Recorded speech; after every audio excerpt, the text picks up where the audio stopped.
ಅಸಲು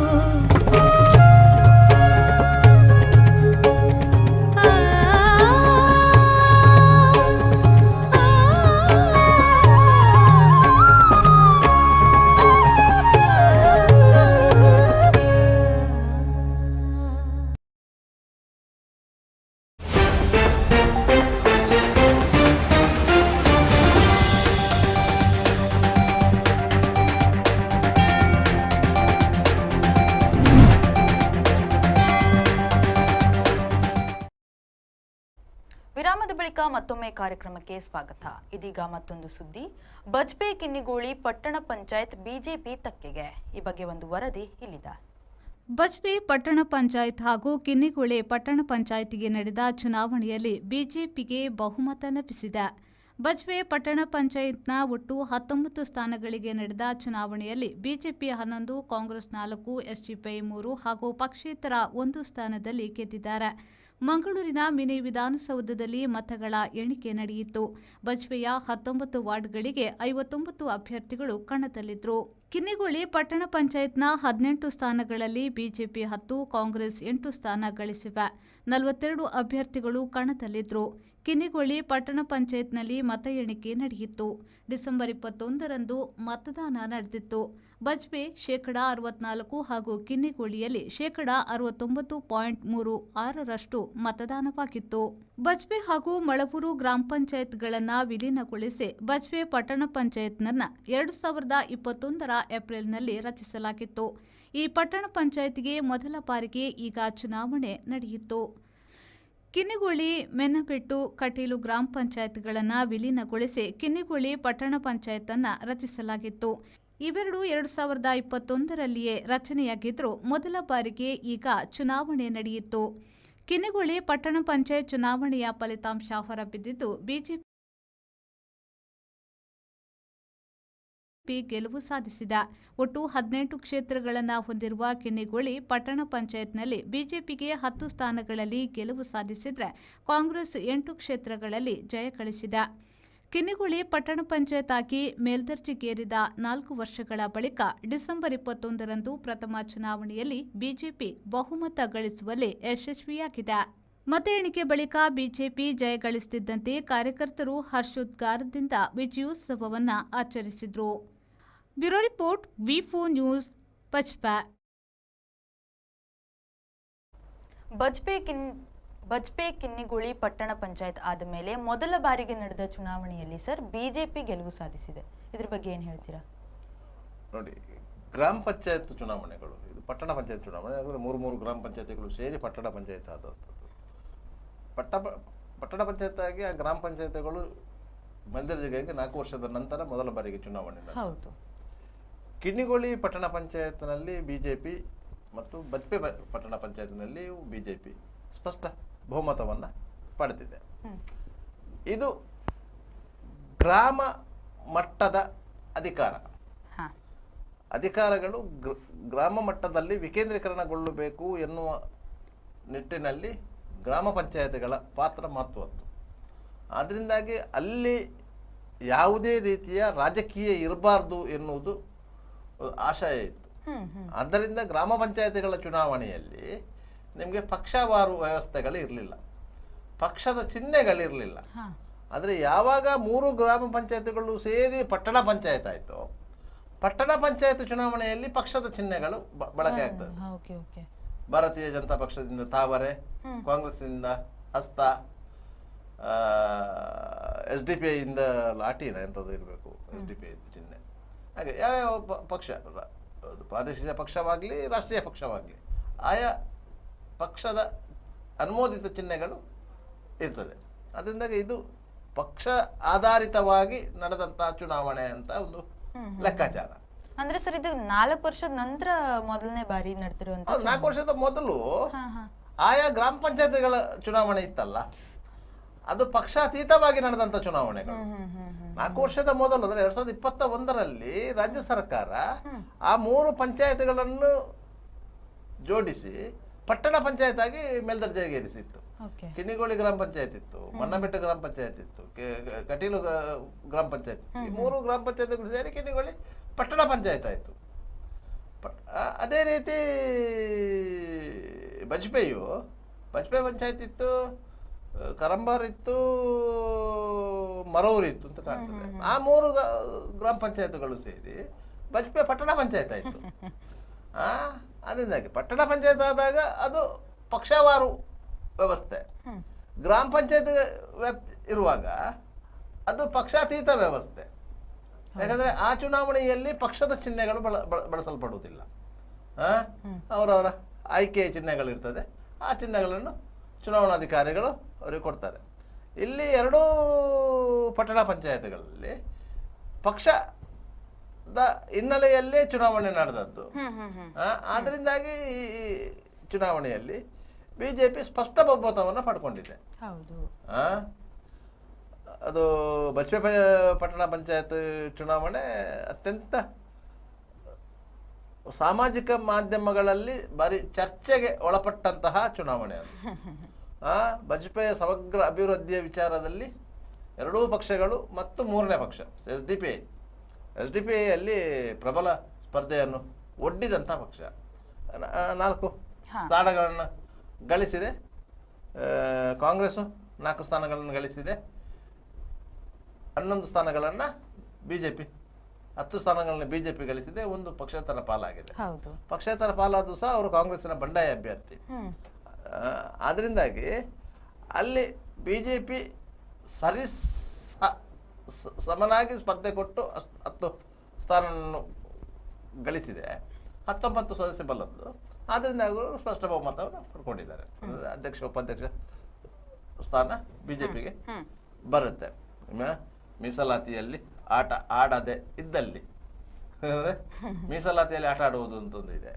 ಯಾಕಂದರೆ ಬಿಜೆಪಿಯಲ್ಲಿ ಗೆದ್ದಂಥ 10 ಸದಸ್ಯರಲ್ಲಿ ಯಾವ ಜಾತಿಯವರು ಆಯ್ಕೆ ಆಗಿಲ್ಲ, ಯಾವ ಜಾತಿಯವರು ಆಗಲಿಲ್ಲ. ಒಂದು ವೇಳೆ ಪರಿಶಿಷ್ಟ ವರ್ಗದವರು ಆಯ್ಕೆ ಆಗಲಿಲ್ಲ, ಇಲ್ಲದ ಪರಿಶಿಷ್ಟ ಪಂಗಡದವರು ಆಯ್ಕೆ ಆಗಲಿಲ್ಲ, ಇಲ್ಲದ ಹಿಂದುಳಿದ ವರ್ಗದ ಅವರ ಆಯ್ಕೆ ಆಗಲಿಲ್ಲ ಅಂತ ಇದ್ರೆ ಆ ವರ್ಗಕ್ಕೆ ಮೀಸಲಾತಿಯನ್ನು ತರುವುದು. ಅವರಿಗೆ 10 ಸ್ಥಾನ ಇದ್ರೂ ಸಹ ಅವರಿಗೆ ಆ ಮೀಸಲಾತಿಯನ್ನು ಅಧ್ಯಕ್ಷ ಸ್ಥಾನಕ್ಕೆ ಸ್ಪರ್ಧೆ ಮಾಡಲಿಕ್ಕೆ ಆಗೋದಿಲ್ಲ. ಸಹಜವಾಗಿ ಬೇರೆ ಪಕ್ಷದಲ್ಲಿದ್ದವರು ಅದಕ್ಕೆ ಆ ರೀತಿಯಾಗಿ ಮೀಸಲಾತಿಯ ಆಟ ಆಡದಿದ್ದಾರೆ. ಅದು ಸರ್ಕಾರಿ ಮಟ್ಟದಲ್ಲಿ ಆಗುವಂಥದ್ದು. ಸಾಮಾನ್ಯವಾಗಿ ಮೀಸಲಾತಿ ಆಟ ಆಡ್ತಾರೆ. ಎಲ್ಲ ಜಾತಿಯವರು ಇದ್ರೆ ಅಂತ ಆಟ ಆಡ್ಲಿಕ್ಕೆ ಅವಕಾಶಗಳು ಇರುವುದಿಲ್ಲ. ಸರ್, ಈಗ ಕಾಂಗ್ರೆಸ್ ಬೆಂಬಲಿತ ಸದಸ್ಯರು ಬಹುಮತ ಪಡೆಯಲು ಯಾಕೆ ಸಾಧ್ಯ ಆಗಲಿಲ್ಲ ಅಂತ ನೋಡಿ. ಕಾಂಗ್ರೆಸ್ ಬೆಂಬಲಿತ ಸದಸ್ಯರು ಆಯ್ಕೆ ಆಗ್ಲಿಲ್ಲ ಯಾಕೆ ಅಂತ ಹೇಳಿ. ಹೌದು ಬಹಳ ಬಹುಮತ ಪಡೆಯುವುದು ನಂತರ ಸುರಿಗೆ ಆಯ್ಕೆ ಆಗ್ಬೇಕಲ್ಲ. ಆಯ್ಕೆ ಆಗಿ ಅವರು ಒಟ್ಟು ಸೇರಿದ್ರೆ ಬಹುಮತ ಬರುವುದು. ಅದರಿಂದಾಗಿ ಆಯ್ಕೆ ಆಗ್ಲಿಲ್ಲ ಯಾಕಂತ ಹೇಳಿದ್ರೆ ಅಲ್ಲಿ ಕಾಂಗ್ರೆಸ್ಸಿನ ಪರಂಪರಾಗತ ವೋಟರ್ಸ್ಗಳಿದ್ದಾರೆ. ಬಹುತೇಕ ಮುಸ್ಲಿಮರು ಮತ್ತು ಕ್ರಿಶ್ಚಿಯನ್ರು ಅವರು ಕಾಂಗ್ರೆಸ್ ವೋಟರ್ಸ್.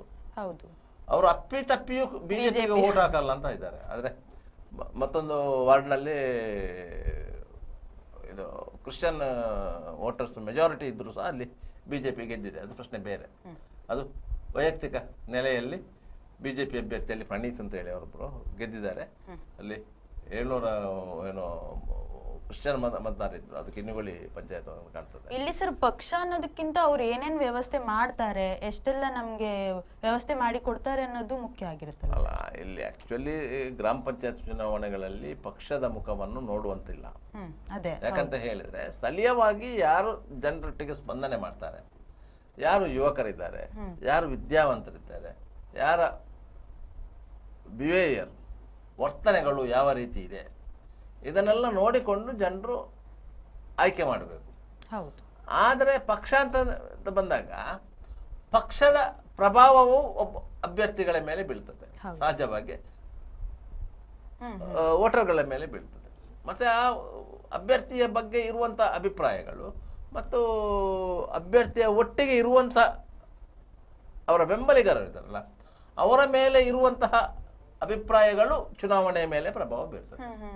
ಅದಕ್ಕೆ ನಾವು ಯಾವತ್ತೂ ಹೇಳೋದು, ಪಕ್ಷದ ಅಭ್ಯರ್ಥಿ ಆದವ ಒಟ್ಟಿಗೆ ಕರ್ಕೊಂಡು ಹೋಗುವವರ ಚಾರಿತ್ರ್ಯವನ್ನು ಸಹ ಗಮನದಲ್ಲಿಟ್ಟುಕೊಳ್ಬೇಕು. ಅವನ ಚಾರಿತ್ರ್ಯ ಮಾತ್ರ ಅಲ್ಲ, ಬೆನ್ನ ಹಿಂದೆ ಇರುವವರ ಚಾರಿತ್ರ್ಯವನ್ನು ಸಹ ಗಮನದಲ್ಲಿಟ್ಟುಕೊಳ್ಬೇಕು. ಅಂತಹ ಸಂದರ್ಭದಲ್ಲಿ ಅದು ಅಡ್ವರ್ಸ್ ಆಗುವ ಸಾಧ್ಯತೆಗಳಿರ್ತದಂತೆ. ಗೆಲುವಿಗೆ ತೊಡಕಾಗಬಹುದು ಅಂತ ಹೇಳಿ ಹೌದು ಹೌದು ಹೇಳ್ತೇವೆ. ಆದ್ರಿಂದಾಗಿ ಈ ಚುನಾವಣೆಯಲ್ಲಿ ಕಾಂಗ್ರೆಸ್ಸಿಗೆ ಎಲ್ಲಿ ಏಟು ಬಿತ್ತು ಅಂತ ಹೇಳಿದರೆ SDP ಸ್ಪರ್ಧೆ ಅಂತ ಹೇಳ್ತೇವೆ. SDP ಅವರು ಹೇಳುದು ಕಾಂಗ್ರೆಸ್ ಸ್ಪರ್ಧೆ ಮಾಡಿದ್ರೆ ನಮ್ಮ ಗೆಲುವಿಗೆ ಏಟು ಬಿತ್ತು ಅಂತ.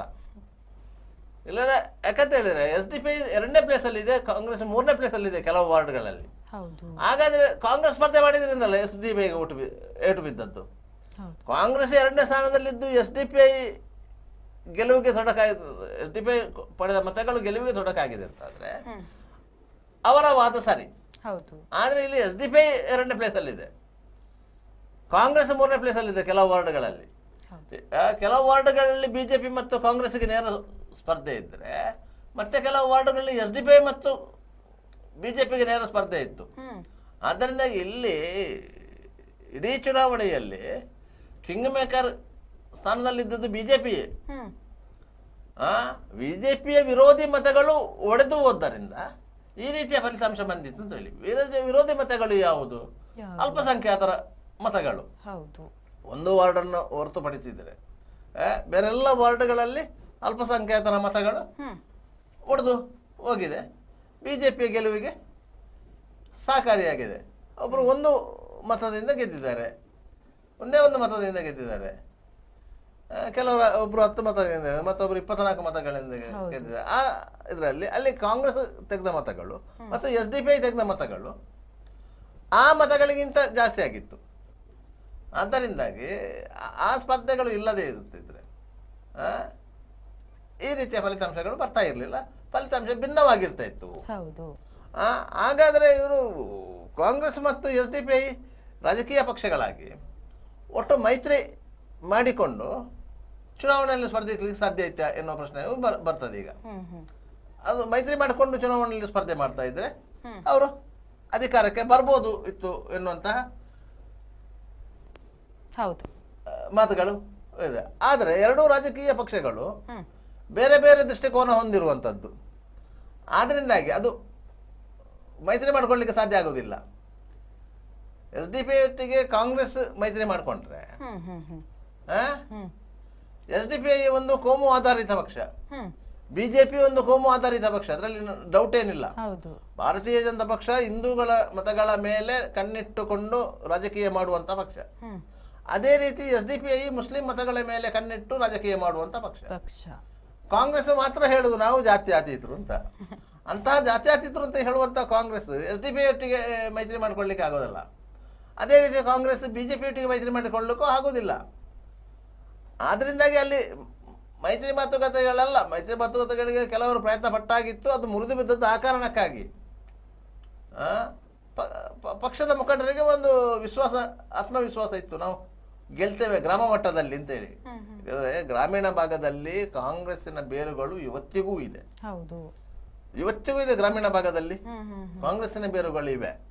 ಆ ಬೇರುಗಳನ್ನೇ ಹಿಡಿದುಕೊಂಡು ನಾವು ಗೆಲ್ಲಬಹುದು ಎನ್ನುವಂತಹ ವಿಶ್ವಾಸ ನಾಯಕರುಗಳಿತ್ತು. ಆ ಬೇರುಗಳು ಮತ್ತು ಅಭ್ಯರ್ಥಿಯ ಸಂಪರ್ಕ ಸಂವಹನ ಈ ಕಾರಣದಿಂದ ಗೆಲ್ಲಬಹುದು ಅಂತ ಇತ್ತು. ಸರ್, ಈಗ ರಾಜ್ಯದಲ್ಲಿ ಕಾಂಗ್ರೆಸ್ ಸರ್ಕಾರ ಆಡಳಿತದಲ್ಲಿದೆ, ಆದ್ರೆ ಸ್ಥಳೀಯ ಸಂಸ್ಥೆಗಳಲ್ಲಿ ಫಲಿತಾಂಶಗಳು ಯಾಕೆ ಯಾವಾಗ್ಲೂ ವಿಭಿನ್ನವಾಗೇ ಇರುತ್ತೆ? ಸ್ಥಳೀಯ ಸಂಸ್ಥೆಗಳ ಫಲಿತಾಂಶಗಳು ರಾಜ್ಯ ಸರ್ಕಾರದ ಸಾಧನೆಯ ಮಾನದಂಡ ಅಲ್ಲ.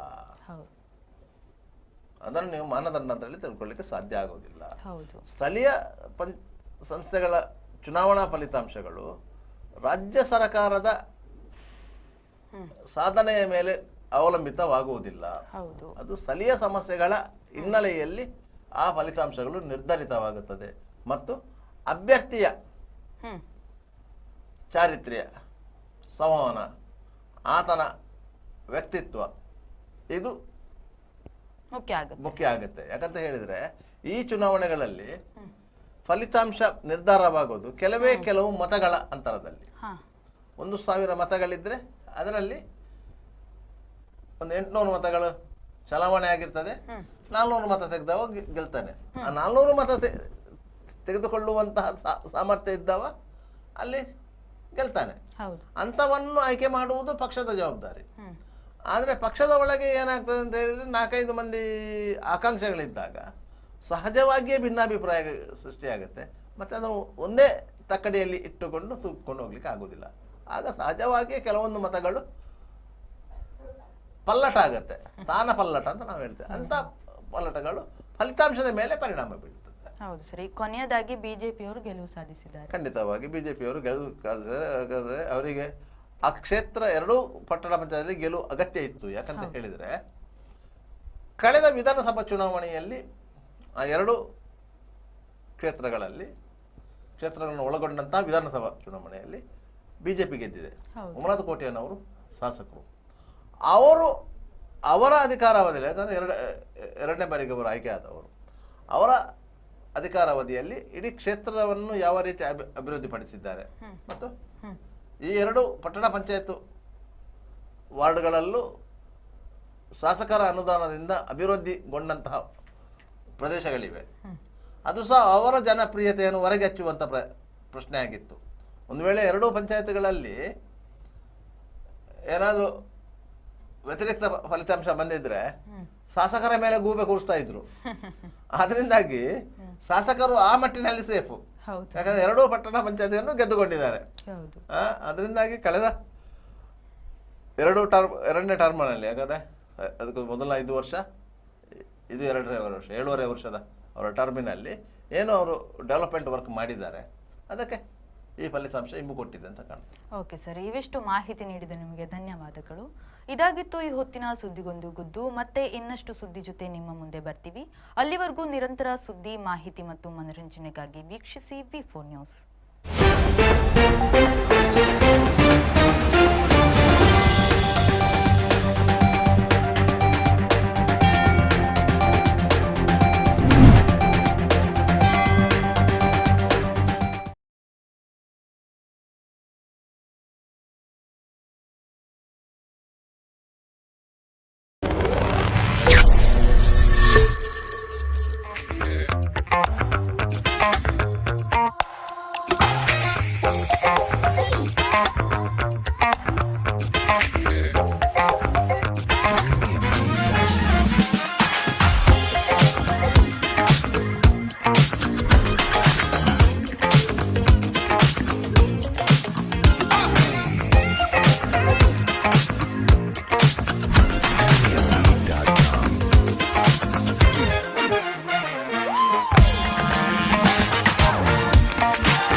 In the serene landscape of Deribile Airport Road, Mangalore, a new chapter of high living awaits.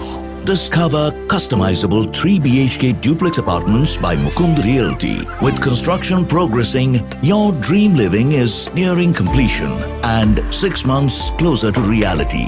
Because a home isn't just a destination, it's where your journey truly begins. Kedar, high living luxury homes by Mukund Realty. The Father Mullah Charitable Institutions, the most modern linear accelerator, only one of its kind in this region for specific burning of cancer cells. We have all precision equipments and instruments for both invasive and non-invasive surgical procedures and diagnosis, ultrasonic color Doppler, CT scan and MRI machines. The operation theaters are equipped with contemporary equipments, high-tech intensive care units, neo and postnatal units, burns unit, cath lab and cardiothoracic units are fully equipped. Our NICU is the largest in the city. The blood bank and cell separator and casualty are 24-hour services. The Father Mullah Charitable Institutions.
Ganpati Pai Enterprises.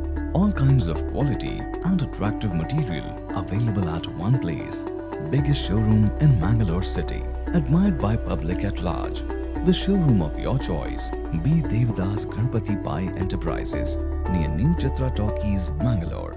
AJ Hospital and Research Center is a leading advanced tertiary healthcare center of India, serving the coastal citizens and spreading good health across the sea line. AJ Hospital and Research Center is a specialized Medicare center providing service to more than 30 major medical disciplines, embracing new technologies to offer high-level healthcare that matches the best in the country. Our technical and medical expertise include foremost services in cadaveric organ retrieval, drug-eluting stent placement, pediatric lab nephrectomy, ambulance services, dermatology, ENT, nephrology and many more. AJ Hospital and Research Center, Kuntikana, Mangaluru. Call 222-5533.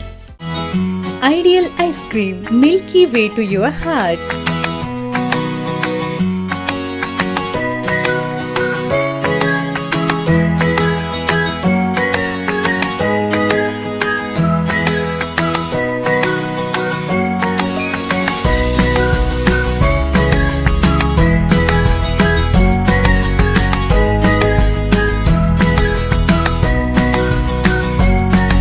Embellished with a variety of fruits and flavored with rich crunch and chips. They treat your taste buds. Ideal ice cream.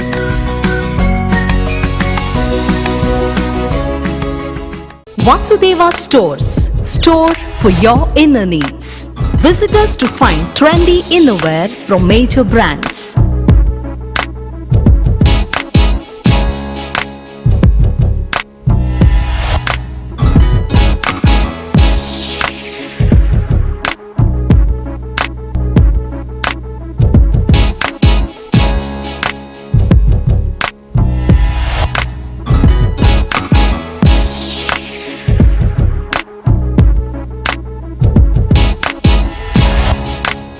Visit Vasudeva Stores, ground floor, Ideal Towers near Sharavu Ganapati Temple, Mangaluru.